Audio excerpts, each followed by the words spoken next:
Greetings. Today I want to speak to you concerning how important it is for our imagination revolution.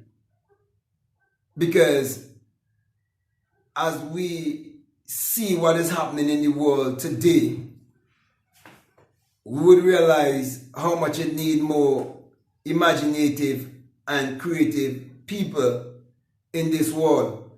And I'm saying this being one who born and grew up in what is known as a third world Caribbean country, whereby most of the people believe that academic education is the key to success.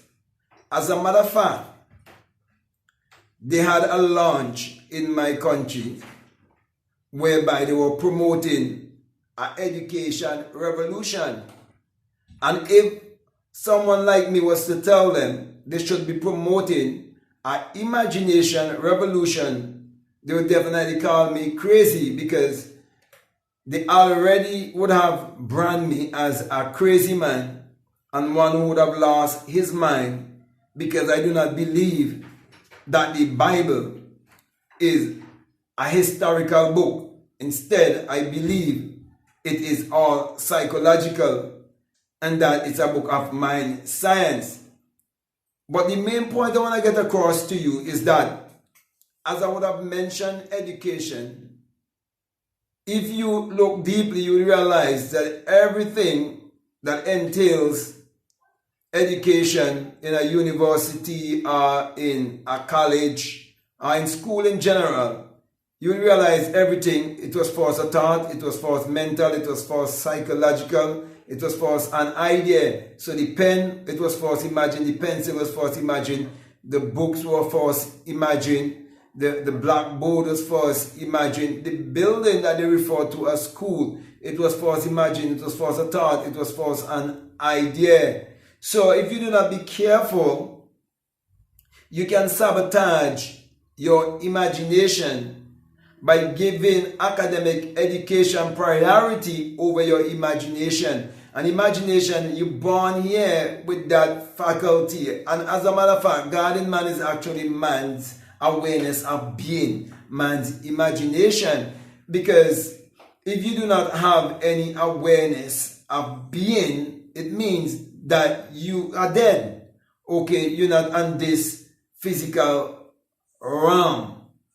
So, my brother and my sisters, Abdullah the Black Mystic from Ethiopia actually taught Neville Goddard how to use an imagination revolution to escape a time of a Great Depression.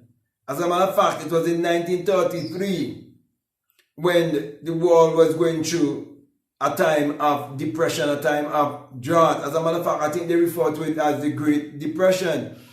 And there was market crash and all of these things, and many people was under the energy of fear. But we see Abdullah use the energy of love to teach Neville that the central character of the Bible is man's imagination, and how he needed was to revolutionize his mind concerning the power of imagination. And if there's a time that people need to be revolutionized concerning their imagination, it is now. Because we are living in a time where many people are facing inflation and recession, and we're seeing everything is going up except the people's salary.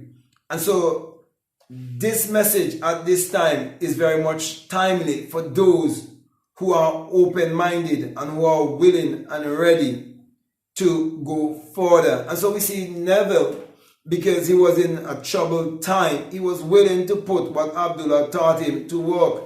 For Abdullah told Neville that if he wanted to travel to Barbados, and even though he had no work and he had no money, that the trip has already taken place in the world of thoughts, in the world of imagination.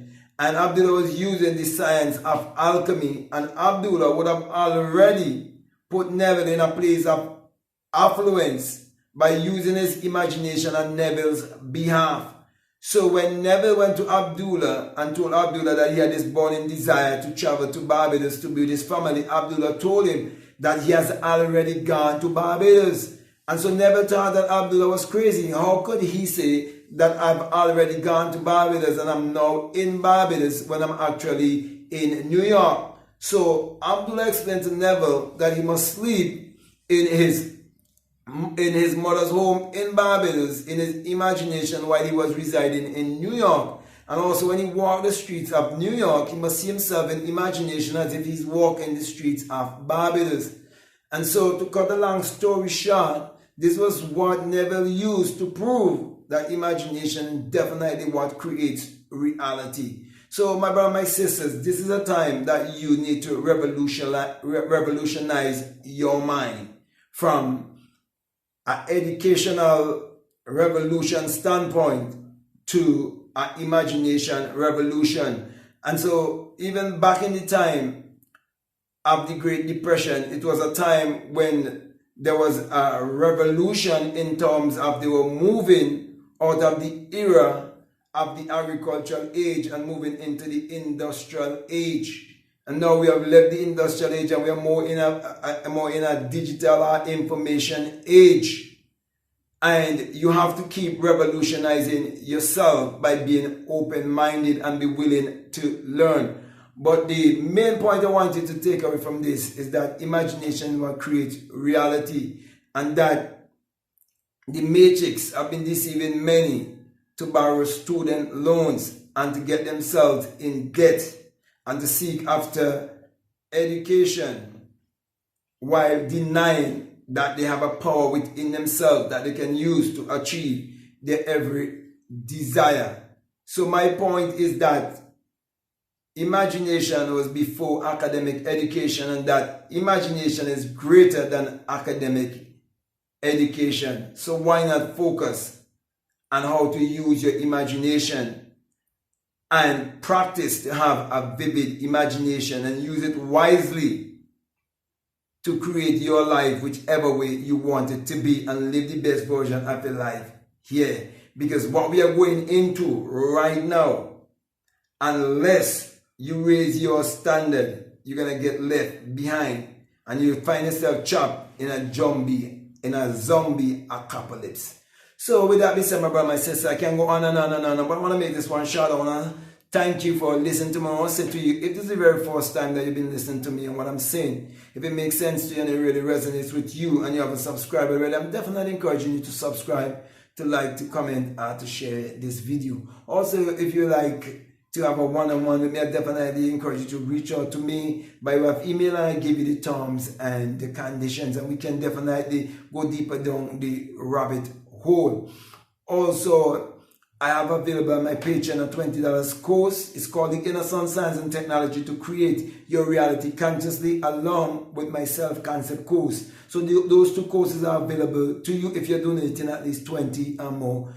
So as you feel strongly led to listen to those videos, I'll definitely encourage you to do so, because it's very important that you learn to invest in yourself. Also, if you like to follow me on Instagram or you like to follow me on TikTok, you can definitely follow me at Black Man Guru, and you can also follow me at Black Man Guru on Rumble, rumble.com. You can follow me there. Also, I'll be posting more regular and I'll be dealing more with the matrix there. So I'm encouraging you to go over there and give me your support also. As I come to close, I want to say, if you feel strongly led to support this work, I just want to remind you that we have a PayPal and the link is always down below. So with that being said, my brother, my sister, I just want to say peace. Love you all. Out.